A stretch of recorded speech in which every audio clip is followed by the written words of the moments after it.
Hey guys, இந்த வீடியோவில் வந்து டே 44 அண்ட் டே 45 வீடியோ போடுறேன். மார்னிங் வந்து ஒரு கருப்பு கவுனி கஞ்சியும் ஒரு கிளாஸு கொஞ்சமாக சுண்டல் மட்டும் எடுத்துக்கிறாச்சு. மதியத்துக்கு வந்து ஒரு கப் சுண்டல், ஒரு கப் வந்து வெஜ்ஜி ஸ்டீம்டு பண்ணியிருக்கேன். கேரட், பீன்ஸு, பட்டாணி, பீட்ரூட் மட்டும் போட்டிருக்கோம். நெக்ஸ்ட் ஒரு கப் வந்து மிட் மார்னிங் ஸ்நாக்ஸ் ஆப்பிள் மட்டும் எடுத்துக்கிட்டாச்சு.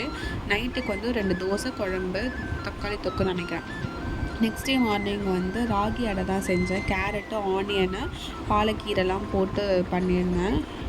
ஒரு 2 கப் போட்டு காலையில் சீக்கிரமாக எழுந்து அரைஞ்சி வச்சுருந்தேன். நெக்ஸ்ட்டு இந்த கப்பில் வந்து வெங்காயத்தாள் ஒரு அரைஞ்சி வச்சுருந்தேன். எதுக்குன்னா சோயா சங்க்ஸ் பண்ணிக்கலாம், அது கூட பொரியலுக்குன்னு சொல்லிட்டு. ராகி மாவு பிசைஞ்சிடலான்னு சொல்லிட்டு ஒரு 2 குழம்பு கரண்டி புளி போட்டு கொஞ்சமாக சால்ட்டு தண்ணி தெளித்து நல்லா பிசைஞ்சு விட்டுருந்தேன்.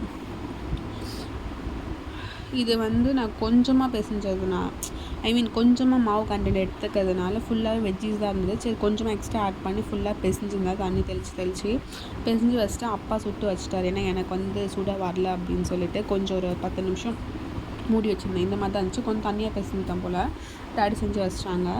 அதுக்கப்புறம் நான் போய்ட்டு ஆஃபீஸ் கிளம்பிட்டு மார்னிங் வந்து ஒரு சொம்பு சுடு தண்ணி எடுத்துக்கிட்டேன். ஆஃப்டர்நூனுக்கு வந்து அதே சோயா சங்க்ஸும் வெங்காயத்தாள் போட்டு பொரியலை ஆளுக்கு 3 அடை எடுத்துக்கிட்டோம், நானும் அக்காவும் ராகி அடை. அதுக்கப்புறம் ஒரு கப் ஆப்பிள் மட்டும் எடுத்துகிட்டு போயாச்சு. நைட்டுக்கு வந்து வெங்காயத்தாள் போட்டு சப்பாத்தி 2, மதியம் செஞ்ச சோயா சங்க்ஸ், கொஞ்சமாக பச்சை பயிறு, காரக்குழம்பு மட்டும் எடுத்துக்கிட்டாச்சு. நைட் வந்து ஒரு வாழைப்பழம், அவ்வளோதான்.